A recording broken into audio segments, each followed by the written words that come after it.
We Deckards had settled into our new life in the deep South. We soon became acquainted with all of our new neighbors. One Saturday morning, I was the last one out of bed. Mom was the only one in the house. I asked her where everybody had gone. She said that my siblings had gone next door to the Collins house to watch cartoons on their television. I didn't know what cartoons or television was, but it sounded exciting and I wanted to be there too. Mom said I'd have to finish my breakfast first. I was so excited that I gulped down my cereal without wasting precious time chewing. I then spun myself around and launched myself into a sprint for the door. Halfway to the door, my head felt like it was on fire, and up came my breakfast, all over the floor. I was so sick that Mom had to put me back in bed. I would have to wait for another time to find out what a television was.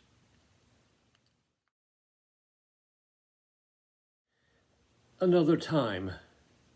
My grandparents had let us know that a special gift was coming soon. One day, a big truck backed up to our pink stucco house. Two men carried in some kind of cabinet with doors on the front. It had an electric cord hanging down the back, which they promptly plugged in. They opened the two doors, revealing a glass panel. Ah, yes, it had to be an aquarium. I saw one of these at a doctor's office. Then they turned the switch and the glass panel began to light up, and I could see little people inside. How did they do that? I soon realized that this thing was what the Collins family had, a television. What a marvelous invention. It would bring us much joy and sorrow for the rest of our lives.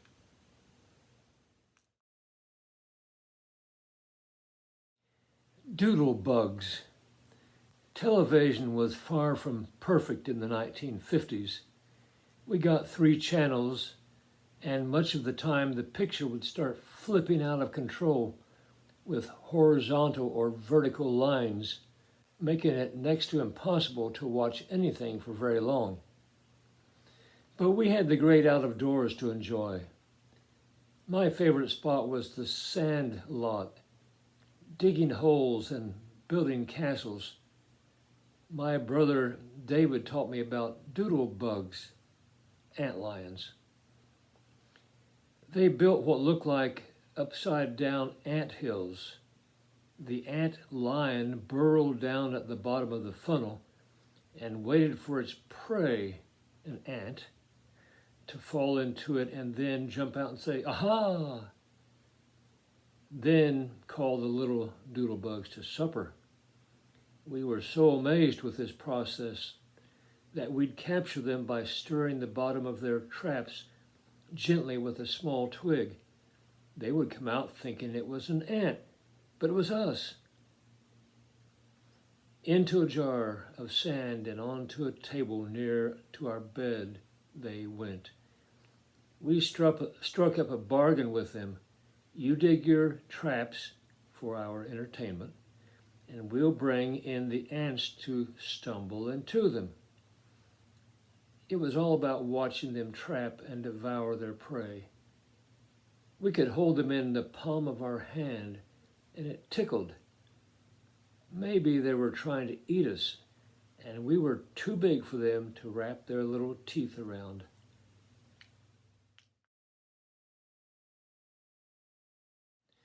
A powerful thing.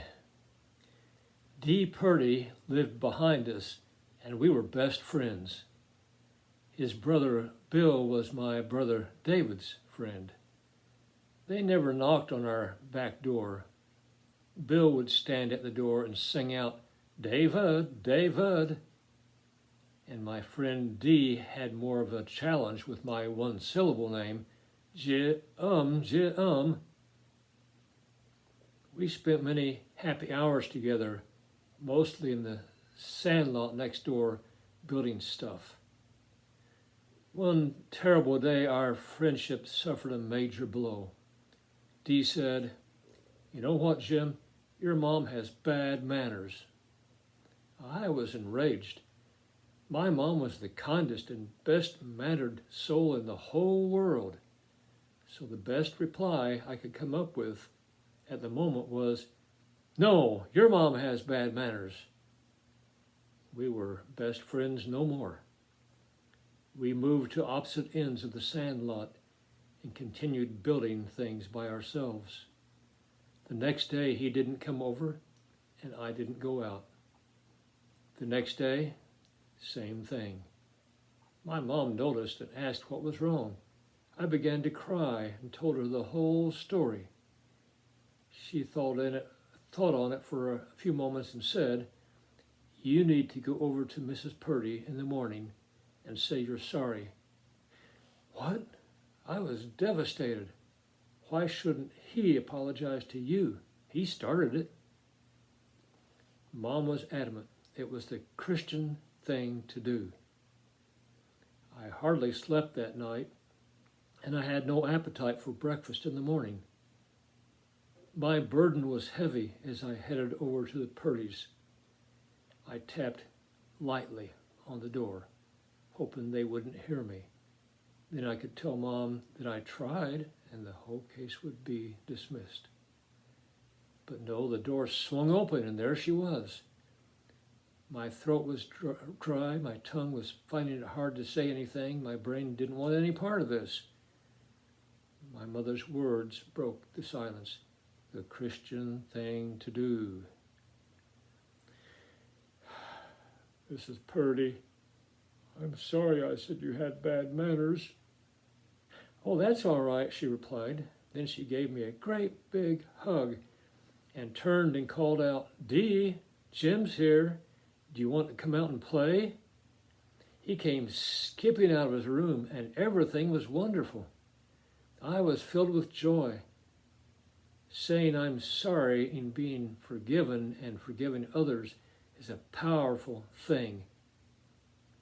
More powerful than any old nuclear bomb. Thanks for joining me today. I'll see you in 2 weeks. Well, that is, I hope so.